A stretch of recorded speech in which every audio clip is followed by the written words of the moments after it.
자, 차이나 프리 인베이전 이야기입니다. 비아디가 자율주행 기술을 무료로 공개하겠다라고 얘기를 했습니다. 테슬라 그래 주가가 많이 빠졌고요. 비아디 주가는 뛰었습니다.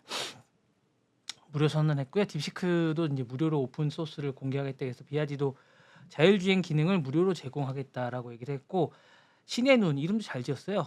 가스 아이라고 이 기능을 확대하겠다라고 하는데, 사실 고가 모델에 12,000달러 정도까지, 이제 테슬라 같은 경우 12,000달러 정도를 내야지 이걸 장착해 주는데, 이거를 비아디 같은 경우는 공짜로 다 주겠다라고, 이제 오른쪽에 보시면 이제 이렇게 보시면 이제 여러분 보시면 이제 여기 보시면 가스 아이스라고 이렇게 나옵니다. 이렇게 해서 이름 잘 지었어요. 신의 눈이라고. 잘 지은 것 같아요. 그래서 이렇게 이제 이런 이름으로 해서 이제 원격 자율주행입니다. 그래서 이제 저가 모델이라고 하는데, 사실은 이게 잘못 나왔습니다. 사실 비아디는 비싼 모델이 없습니다. 비싼 것도 뭐 웬만한 테슬라 저가 모델보다 쌉니다. 그렇기 때문에 저가 모델이 당연한 거고요. 그래서 이제 이렇게 됐고, 사실은 모든 사람을 위한 자율주행 시대가 시작이 됐다라고 얘기를 하고, 이게 사실은 저는 정말 잘 된 일이라고 생각합니다. 이렇게 돼야 되는 거고요. 사실 이런 방향으로 가야 됩니다. 너무 힘든 세상을 미국은 만들고 있어요. 미국의 빅테크들은 너무 힘든 세상을 만들고 있고 빈부차를 너무 만들고 있습니다. 그런 면에서 중국의 이런 기술들은 정말 약간 평등하고 많은 사람들이 누릴 수 있게 만들어주는 약간 그런 측면에서는 정말 저는 좋다고 봅니다. 뭐 정보를 뺏어간다 뭐 이런 이야기도 있기도 하지만, 사실 그건 검증된 게 없기 때문에 이런 측면에서는 정말 좋다고 보고 있고요. 자율시장이나 상용차 시장에서 많은 변화가 있을 것 같고, 사실은 중국차가 싸고 나쁘다는 이미지를 비아디가 많이 변화를 주고 있습니다. 그래서 많은 변화를 주고 있고 안 좋다는 이미지도 하고 있지만, 테슬라가 반성을 많이 해야 되는 부분도 많습니다. 최근에 테슬라가 많은 부분에서 서비스도 불편하고 이런 게 많았는데, 이 부분에서 많이 최근에 그래서 주가도 많이 빠지고 있고, 일론 머스크가 공경에 빠지고 있는 부분도 이런 부분에서 많이 있는 것 같습니다.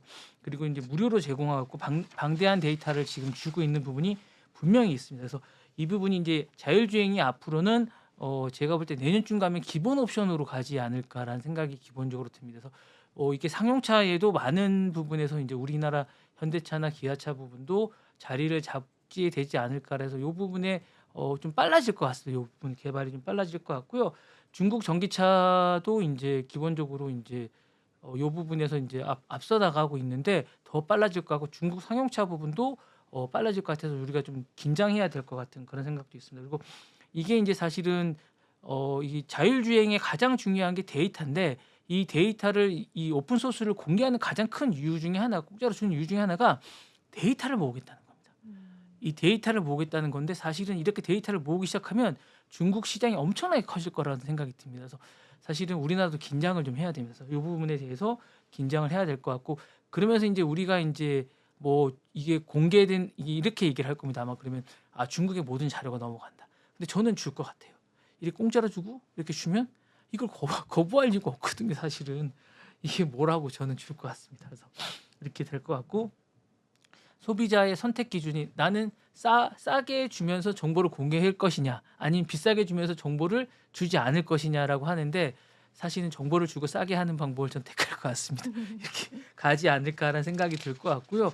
요 부분에서 이제 뭔가 변화가 있을 것 같은데, 사실은 조금 이렇게 좀 많은 걸 누리게 하는 방향으로 갈게 될 것 같고, 이런 기술들을 많은 사람들이 누리게 되는 세상이 좀 오게 되는 같은 것 같습니다. 그래서 휴먼토피아 같은 시대가 좀 오게 되면서 이렇게 될 것 같은데, 중국이 이제 이렇게 오픈 소스를 가면서 이렇게 많은 걸 변화를 주게 되고, 이제 미국은 자기네들이 독점적인 기술을 하면서 폐쇄적으로 이제 가면서 뭔가를 자신의 생태계를 각각 누리게 되는데, 이럴 때 우리나라는 어떻게 가야 될지에 대한 고민이 좀 있는데, 우리는 아무것도 지금 할 수 있는 것들이 없고, 그 다음에 이제 대만이나 이런 쪽에서는 또 어떤 자신들이 하도급이나 이렇게 해서 폭스콘이나 이런 쪽에는 대만은 또 자기 생태계를 또 꾸리고 있거든요. 이렇게 각각의 생태계를 산업계를 꾸리고 있는데, 과연 우리나라는 어떻게 할 것인가? 이럴 때 화두를 던지고 있는데 우리나라는 아무것도 하지 않고 있다. 그리고 우리는 또 교육에서 뭔가를 받쳐줄 시스템도 없다.